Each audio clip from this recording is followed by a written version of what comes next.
जयंत चौधरी के हालिया बयानों से यह लगभग तय हो चुका है कि आगामी लोकसभा चुनावों में राष्ट्रीय लोकदल उत्तर प्रदेश में भारतीय जनता पार्टी के साथ गठबंधन करेगी। बस औपचारिक घोषणा बाकी है। मोदी सरकार ने पूर्व प्रधानमंत्री चौधरी चरण सिंह को भारत रत्न देकर इस पर मोहर लगा दी है। अपने दादा को भारत रत्न मिलने पर जयंत चौधरी ने पीएम मोदी को धन्यवाद कहा और उनकी तारीफों के पुल बांध दिए।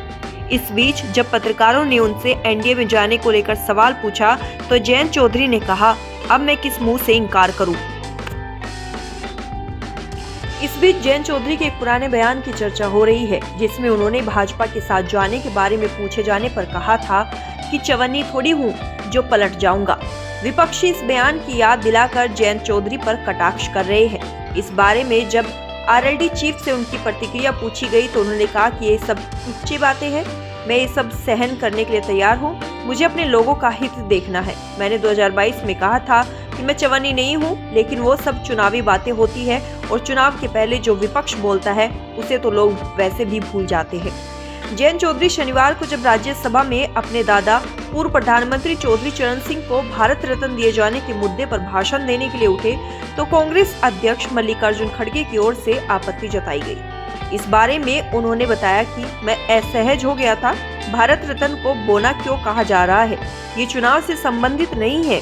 एक सांसद के अधिकारों का हनन हुआ, लेकिन अध्यक्ष साहब ने मेरे अधिकारों की रक्षा की। किसी की तरफ जीवन में कभी हाथ नहीं उठाया है। ऐसे सदन में कोई सदस्य ऐसे व्यवहार करे, मैं असहज महसूस कर रहा था। कांग्रेस की ओर से सौदेबाजी का आरोप लगाए जाने पर जयंत चौधरी ने कहा, भारत रत्न को बोना क्यों कहा जा रहा है?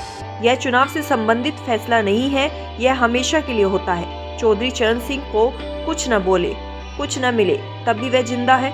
उनके निधन के 37 साल बाद भी उनका नाम जिंदा है। चौधरी चरण सिंह हमारे बीच है। खड़गे द्वारा जयंत को बोलने का मौका देने पर आपत्ति जताए जाने को लेकर राज्यसभा चेयरमैन जगदीप धनखड़ ने कहा, इस भाषा का प्रयोग न करें। मैं चौधरी चरण सिंह का अपमान बर्दाश्त नहीं करूंगा। उनका सार्वजनिक जीवन बेदाग है।